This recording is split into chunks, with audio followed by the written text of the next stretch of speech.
In communities, it's almost always a mixed bag. Yeah. There are great stories, sure, like the amazing fan creations, art, and content that these communities create. It actually is insane how some Hoyo Fair music videos and some Hoyo Fair trailers and footage are like better than the shit that like Hoyoverse themselves put out. Which is crazy because like once you have access to the models of these characters and they're so absurd, the shit that you can make is nuts. Like the for these games goes crazy, and then Zenless Zone Zero raised the bar again.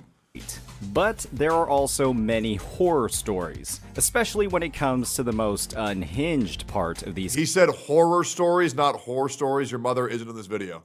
communities. The nature of gacha games, with the heavy integration of real-world money in many of their mechanics, oftentimes breeds communities that are hyper-fixated on numbers like revenue and player count. Yeah, I mean, I will admit, I do think it's a little bit cringe. It was like, oh, this game earned this much money this month, and it has this many players, so it's better. Meanwhile, I'm like still over here playing Monster Hunter World when there's like 7 active players online because I just don't give a fuck. You know, I'm like booting up Banjo-Kazooie, the only player on Earth. I mean, I agree. Listen, I agree. I think when people say that this game is better because it's making more money and more people are playing it, it's fucking stupid. However, I do think it's a good indicator of a success of a game when they're attempting to put out shit they think players care about when they actually don't. Like, I think when Genshin Impact released Natlan and they barely raised their overall revenue by 1 million with the release of a 5.0 patch, like, I think that is saying that what they did was not enough. And that's coming from the guy who still hasn't played the damn shit. And maybe I should. Maybe it's amazing. But, yeah, I don't think it hit the way they wanted it to hit. After all, when players stop spending, that's when these games end their service. And with how sunk costs work, nobody wants to see anything that they've invested their time, money, or dedication into disappear. What this means is that many of these communities view the gacha games they play and their developers as something that needs defending. If the community doesn't justify every single decision a dev makes, that would be bad. Just stupid. But what if there was a dev that did the opposite? A dev that openly welcomed critique of the game and immediately took action to make it better. It is Wouldn't nice. that foster a community that's far more accepting of improvements instead of the many existing ones that believe that their developers can never do wrong? True. Honest feedback that's acted upon is how games get better. And Wuthering Waves, with Kuro as its developer, is a company that embodies that mentality. Today we'll be breaking down why this is the case, diving into how Kuro... It really is a double-edged sword. I don't want to bring up this guy's name again for the same issue because it's kind of just beating a dead horse at this point. Last time I'll bring this up, hopefully. It's kind of like the whole thing with EO where he like threw the tournament for Mr. Pokey and then made like a 40-minute response video of him being like, guys, it wasn't my fault and it doesn't matter, right? If EO just said, ah, shit, my bad, I fucked up, guys, should have maxed my traces, everybody would have just dropped it. Right? But instead, now that he just tripled down, now it's like, oh man, EO has no accountability. Fuck this guy. It's like legit, sometimes it's okay just to admit your fault. Right? Just admit that, you know, you fucked up and then, you know, say, hey guys, don't worry. Next time I'll max my traces. Lol. Everybody's happy. You know what I'm saying? Everybody's happy. Is setting the tone for Wuthering Waves and its community from the top down, how Wuthering Waves has fostered a community that's far more open to critiques and improvements, and how this mindset has already improved the game significantly. True, yeah. As always, if you're enjoying this content, please hit that like and subscribe button. Several months after the launch of Wuthering Waves, ripe with its highly publicized issues, he didn't throw on purpose, sure, but I think when someone makes such a careless mistake that could have been easily circumvented, I think you can understand a player's frustrations. I want to give you an example, okay? If you're going into lane, in bot lane in League of Legends, and your AD carry forgot to buy their Doran's Blade and their health pot, I think you have the right to shit on them. Don't you think? Let's say you play World of Warcraft and your main DPS walked in with the wrong items and set on and the wrong talents and they didn't have food buff. You have the right to shit on them. Okay? If one of your athletes for a triathlon shows up and they haven't slept in 3 days, I think you have a right to shit on them, right? So you have to understand, when you make such careless mistakes, you can't just double down and say, just say, you're right, I fucked up, and move on. Because otherwise, you're going to look like a fucking clown. The CEO of Kuro Games, Solon, had some choice words for the player base. I think as long as you can survive, that's enough, right? Besides that, love yourself alongside the players, love the game, and love your team. With these three principles, you'll be able to run a long-term gaming business. These heartfelt words were coupled with some of the best quality of life updates the game had seen thus far. Like, rather than community getting furious each time someone says, well, you know, I think we could use a recharge system. You're being greedy! Oh my God! You're being greedy! They've already given us so much! Just say, oh yeah, you know what, you're right, that would be kind of nice. Can we get that? That'd be pretty cool. Crow goes, oh, okay, you want that? Sure, here you go. Like, holy fuck. With these words and actions, Solon confirmed a few things. First was yeah, you know, like, okay, so I'm gonna give you an example. Rather than all criticism being met with this, could be met with this, right? And then bada bing, bada boom, you're good to go. that Wuthering Waves wasn't a game trying to make the most money possible through their monetization strategies. That's evident enough by the fact you're able to purchase dupes of limited 5-star characters in the store, the fact that the weapon banner is completely guaranteed, and the fact that the overall 5-star rates are higher than their competitors while having a significantly lower pity.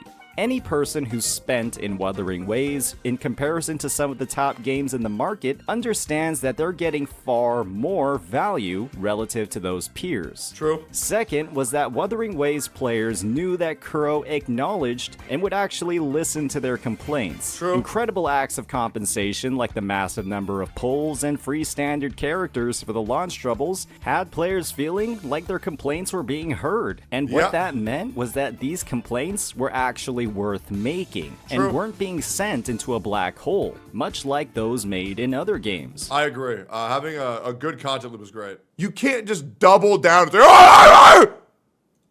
Yeah, it's a great point. It's not what he said, but it's why he said it.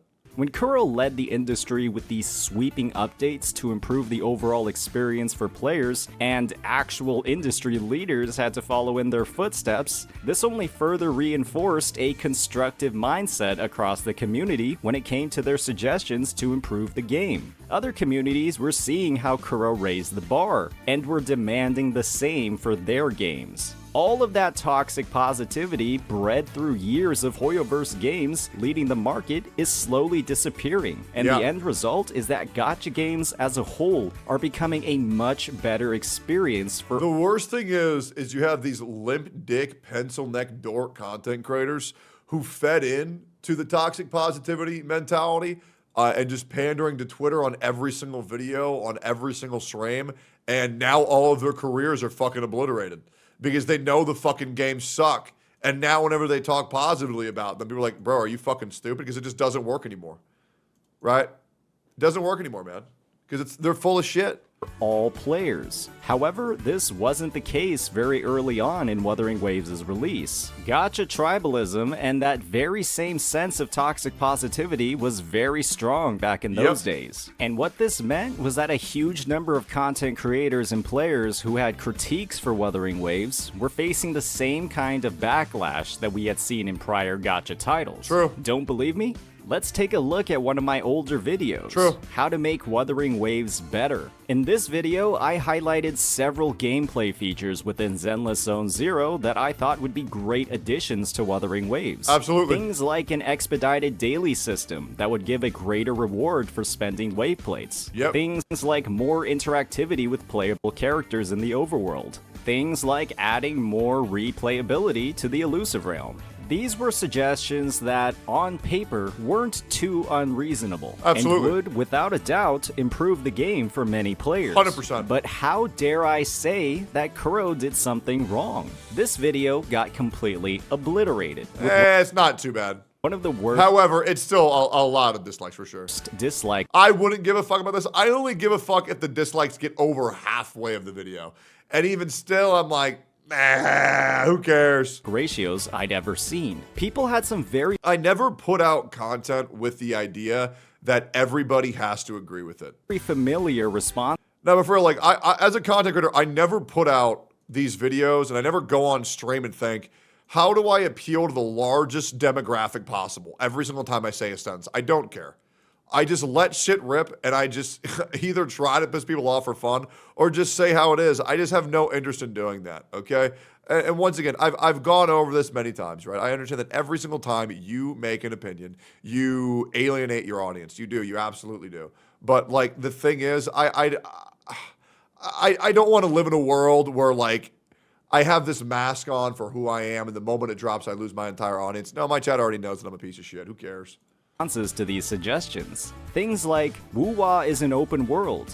Daily should take more time. You're just asking to play the game less. True. The elusive realm is perfect as it is. Okay. These were the same exact I can tell you the elusive realm isn't perfect the way it was because I still haven't even fucking done it. type of replies we'd I have no interest in endgame gacha content right now, man. I really don't. I just like playing the game, doing the casual shit, and doing the story, and then just having fun.